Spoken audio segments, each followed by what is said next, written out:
Welcome to Fair's Fair Foyer for Forever Fucking Friendly Ferrets. Today I'll be starting the Sacred Cow BBQ and Devil's Advocacy by doing a little bit of both. Sort of a Hickory Bible Chip Sacred Cow smoke. And I'll start this two-parter with a barbecue of Avatar: The Last Airbender. But before I set fire, I want to clarify that I loved Avatar. All of it, including Legend of Korra. Bit less, but still. And I'm about to do some very mean things to Avatar, and I feel like I need a baseline of love. Makes the meat tender. First, great story. The long adventure with beautiful characters that all develop naturally along with the world is some of the best cartoon storytelling I've ever seen. It actually gives kids credit. You know, like they'll be able to understand and remember a theme for more than a single episode. Also, they're not afraid to kill a character. Killing a character or two is something that every children's show should do. It makes it feel like there are potential consequences for failure, and if you're building a narrative-based show that isn't primarily comedy, absolutely, even if it's for kids, someone has to die to add weight to failure. Death and serious injury are very important, especially for children. Well, the important thing is we're all okay. Except for that curator. He's dead. Not to mention the best character, Toph Beifong, a god among mortals, a buff tough guy in the body of a small blind girl, and the source of a lot of amazing awful Rule 34 art. The later her from when she was a captain of the police force. I ain't open in a courtroom, so I'm not judging you here, but I am definitely judging you here depending on what you first thought when I said that. And let's be clear, everyone wants to be arrested by Toph. And no, I'm not a sub, it's just that, I mean, could you imagine her being anything but in charge? We know she had 2 kids with 2 different men. It wasn't that the first one didn't work out. He broke. Though I'm getting off topic. Avatar equals good, now let's burn the bitch. The series had a good feel, being nice and long, with a wide journey towards the goal, which is all well and good, if not for the loss of direction along the way. It was a great journey, and I loved it, but I feel like they had trouble really keeping the direction. Granted, Sokka was pretty lost along the way too, so that kind of explained it. But some of the things they introduced just seemed to be there for an episode, and then never came up again. Remember the Rough Rhinos? You might not. They appeared in the early days of the show and looked great. I remember thinking, wow, each one of them is a different weapons master?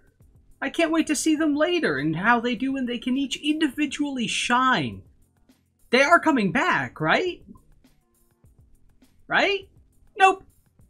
They had a big scary entrance and were established as a major power and well-known threat by the Earth Kingdom, and then got ground-pounded by a group of 12-year-olds and only existed in backstory and offhand mentions from there. What exactly were they specialists of again? The archer seemed really good at losing his bearings and team killing.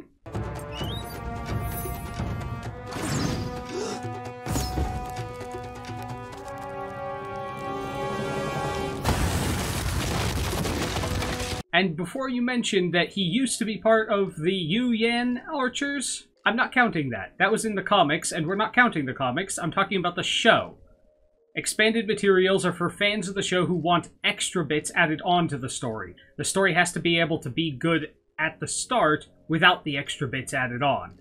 I don't need to do research and homework to find out all of my characters' likes and dislikes, and I don't need to do extra research to find out whether or not something's important unless it's already drawn me in as a good show. I mean, it did, but my point is that you shouldn't have to research it for something to be good. The Yu Yan Archers, however, seemed like a better group. They weren't all different specialists, they were a single, private, elite squad at a prison. Simple, scary, and believable. And we'd see very little of them afterwards. Ah, I hear you typing. About the comics and expanded canon. But this isn't about this. Maybe I don't like comics. Maybe I didn't even know there was one because I never looked too deep into the show. This is about if the show could stand on its own 2 feet not about what the story can be with every medium at its disposal. It's about how the show did with the medium it was. I might do a video about using your medium's strong suits later, but for now, trust me, how you choose to tell the story changes what parts of the story shine. That's also why you have to make changes when turning something into a movie. Or, in the case of the movie for this series, you ruin everything because you don't know how to do that. Now about those rough rhinos. Can anyone tell me what book those guys were in? That's kind of my next problem. The whole adventure tends to blur together at some point. The epic story in the background is great when it's clear that it's there. Honestly, for a show about this big bad Fire Lord, we don't see him do much, do we? But fair, you ask. What about the war? You see it everywhere. Yes, you do. A war with lots of generals that more often than not seem to be doing things of their own accord. They set traps, they choose when to attack cities and what cities to attack. They seem to be the only ones really investing time and thought into the war, and the group of 12-year-olds and the descendant of a fucking god single-handedly dismantling the entire fucking military. He almost seemed not to care. Where was his rage at these failures? I want to see him hang a general.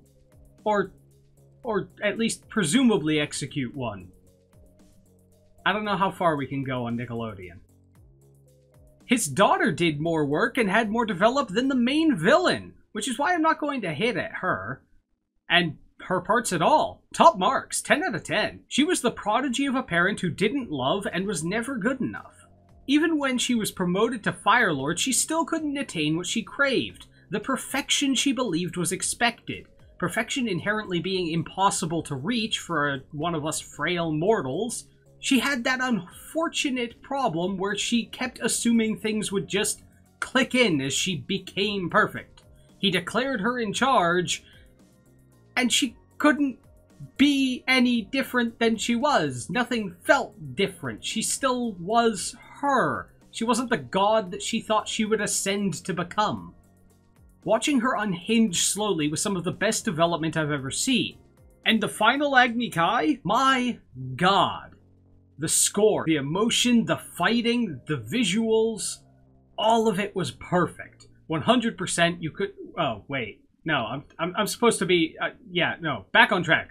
Say bad things about Avatar. Anyway, that's kind of why Ozai was so disappointing. Another review said he was great because he wasn't overcomplicated, like the ones in Legend of Korra. You know he was bad because of the bad things he did. Well, as I said, he didn't really do much of himself on screen. And when he did, it was just evil for evil's sake. Don't believe me? Why burn everything with the power of the comet? What good does that do for you? I get burning enemies or big cities, but why was he wasting the time and effort with burning the beach on the way to the Earth Kingdom? There wasn't even an abandoned town that might have had some ne'er-do-wells hiding in it. Why bother? But even then, why destroy all the towns? If you destroy everyone, then you can't even use the resources you freed up. There's no one left to fill all that empty world. Even he would know that the Fire Nation doesn't have the power or the people to cover the world and keep a global country together. But no, he was an evil guy who did evil things because he was evil. Azulon, kill your son and heir. Yep, seems legit. Even Sozin did evil for the sake of evil. Why attack the air nomads? To kill the Avatar, right? Fucking how, though? And wouldn't he resurrect if you did? How would he have known if he had succeeded in killing or capturing him? Ask? No time, he just killed them all. He killed them by ambush, remember? How would he know if he had killed him? In all of the temples, were none of the nomads absent? How would he know that? How could none have gotten away? They can fly in a lot of directions at once. His people caught up to and killed all of them? I simply can't believe that. And why would he? I get he wanted to do something, but I feel that catching a bunch as hostages and then just taking the Avatar when they confirm him would be a bit better, no? Bottom line, there was no way to guarantee success, especially the way he did it in such a flash attack that killed literally everyone. But even better, how would he know if he had failed? There's no way to know for sure if he had failed. Maybe he had killed the Avatar, in which case they should be looking for a waterbender now, shouldn't they? But they never were looking for a waterbender, they still assumed it was an airbender, even long after what would be the natural lifespan of someone in their world. Like 100 years? There's no reason to believe that he would live that long, especially on the run. Why didn't they just assume he was dead and look for waterbenders? That attack on the North Pole was a hella long time coming. But he chose genocide, because he's evil. His son was evil, and his grandson was also evil. They did evil things for evil reasons, so their evil could evil their evil. And that's why they weren't in the forefront like Azula, because with too much screen time, they'd become a Scooby-Doo villain with little definition. The final fight was great, but I wasn't invested in their fight, just in Aang's. I didn't really care about why he was fighting. I knew he was powerful, but it wasn't really the fight between him and the Avatar that was the big decider there. It was the Avatar and himself, his own beliefs.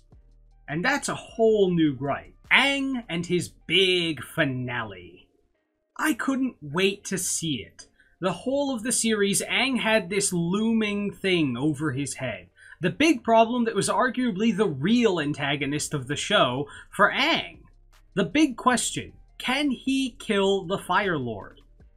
Watching as he grew and matured and struggled with himself, his desires and his duty as the Avatar, I wanted to see if he would forsake his nomad teachings and do what must be done, or if he was going to use who he was to find a way around what everyone thought was inevitable. The great crux of the show where he finally is faced with the dilemma he was putting off for so long. The thing that was holding him off forever, where even his past lives were insisting, even the air nomad ones, that he had to do this. You are the Avatar first and a nomad second. You have to do this. He is too evil to let go. And it's not like Aang hasn't been impartially part of killing someone already.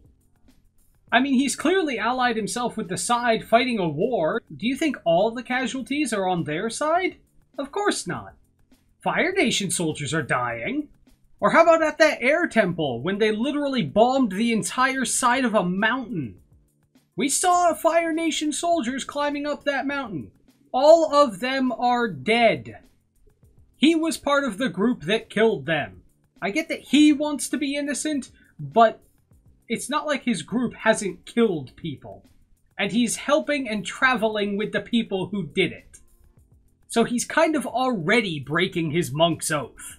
Or did you think that they floated safely down to the ground and landed on feather beds? I imagine several of those soldiers had a good long time to think about whether or not enlisting was the right thing for them before they impacted in the ground hard enough to dig their own grave as a crater. Or how about the people inside of those tanks that got flung around?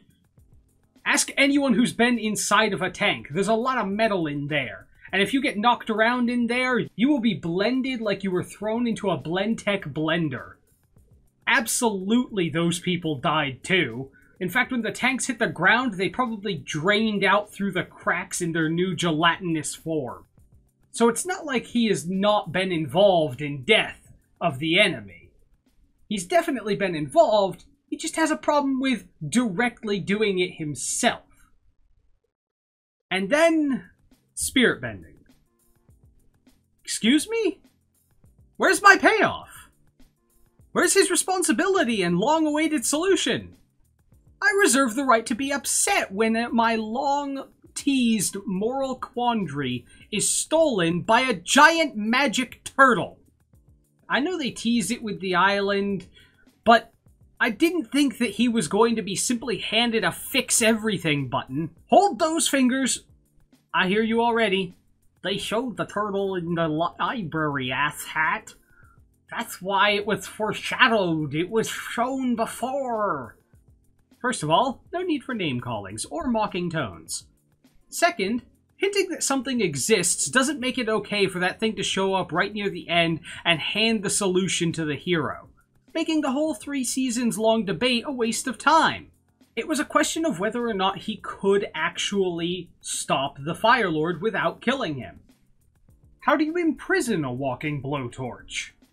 Something that M. Night Shyamalan never seemed to actually get was the fact that the Fire Nation was winning because they could make their own element. M. Night Shyamalan decided that they would need fire nearby in order to, you know, bend. Which is the dumbest thing ever, because there's no way they would ever be able to mount a proper attack or be a power at all if that was true. Fires are fragile. They require a fuel source, and they go out when it rains. We're going to attack the air nomads. Strong gust of wind. Well, shit. We're gonna go relight our fire, and then we're gonna attack you. How about attacking the water tribe? One guy throws a tidal wave into the air, the other guys disperse and freeze it. A 1-foot thick blanket of snow falls upon the entire battlefield. All your fires are out, and you can either sit down and accept that you're now our prisoners, or we can kick you off a sloped part of the wall as a deadly water slide into the freezing ocean for fun, because you are a weak and frail bending people. The whole point was that the Fire Nation was more powerful in direct use of their element, because they made it. Waterbenders are borderline useless in a desert. Earthbenders are borderline useless at sea. Air nomads live where the air is thin for some absurd reason, and they require good airflow to fight. While inside of Zuko's ship, Aang doesn't use a lot of airbending, because there's no major corridors for him to direct air through. And since it's already pretty low down to sea level, the air's already pretty well compacted. So he'd have to work even harder to manage a gust of any real pressure, and he'd draw that pressure away from somewhere else. In an enclosed room, he's at a disadvantage. Of course, it's an enclosed metal room, so Zuko also couldn't firebend without, you know, flambeing himself. So they were both pretty nerfed by the environment, and airbenders really can't fight free of something. Everyone can be imprisoned, except for firebenders. Earthbenders can be put out at sea. There's no earth there, so they're fucked. Waterbenders can be given very little to no water. You want water? Well, you drink it or you die of thirst. Try and use it for bending and you get no water. Dry area means they're useless. An airbender? Well, air, despite being very powerful at knocking things over, eroding over time, and in great open areas, could definitely destroy entire cities. But in an enclosed space with limited airflow and not much room to direct it, they kind of can't form much of a gust, and even with all that gust, a small metal pole linked to metal chains has too much strength per surface area to be torn from the ground or broken with airbending. The airbender's solution to escaping from a chained manacle is don't be captured, because you're fucked if you are. So it really doesn't make sense that they would be winning in M. Night Shyamalan's movie, which I guess I could do a review of later, but it's still the dumbest thing ever. They're winning because they make their element and are never at a disadvantage. Even if waterbenders are at an advantage at night, most people are active during the day, so... But let's look past all of that, and past the Turtle Ex Machina himself, and a little more into the spirit bending itself. Why did that even work? You must be unbendable. It's a test of wills. But why did Aang win? I mean, you know, MC and all that. But Ozai had the ego to fuel a will of the fucking gods. So much so that he declared himself king of the world before he even won the damn war. He was a man who was willing and going to enforce his will over the planet, or burn it down in the process. And his will was bested by a child, not in the Avatar state, who couldn't even summon the will to break his teachings even once to save literally the life of everyone who doesn't like the color red. That madman was going to kill everyone who opposed him. Entire nations. And Aang couldn't justify his death? What about the next madman? How many does one have to slaughter before you decide that he can't be trusted to possess a heartbeat? Aang didn't have the will to win. He didn't even have the will to make a fucking decision. Especially a decision that everyone was telling him what he had to do. I know a lot of you are saying that Ozai wanted to take over the world because he was crazy, not because of will. But funny enough, crazy gives you a lot of willpower. Like, the willpower of a crazy person is always well above that of a normal person. because they don't have logic or reason or empathy or any of those nice feel-goody feelings weighing them down. They're insane. They have the will of the gods because they might think they are a god. He thought he was a god. He declared himself Phoenix King of the world. He had the ego to fuel the will to win. And on the final note, did the whole nation give up after that? Ozai lost his bending and no civil war or anything, but no Ozai loyal group wanted to take it all back? If it's not in the show, then it doesn't apply, and I'm okay with that, I guess. Sometimes it's hard to tie a perfectly neat bow on it, and frankly, I think the bow they did tie on it was amazing. The ending felt very whole and full, even with that little teaser with Zuko at the end. Granted, that didn't move into anything, but it didn't have to. The show overall was very neat in that fashion. And I get that they had to find some way to stop him because a perfect firebender prison was not exactly something they had.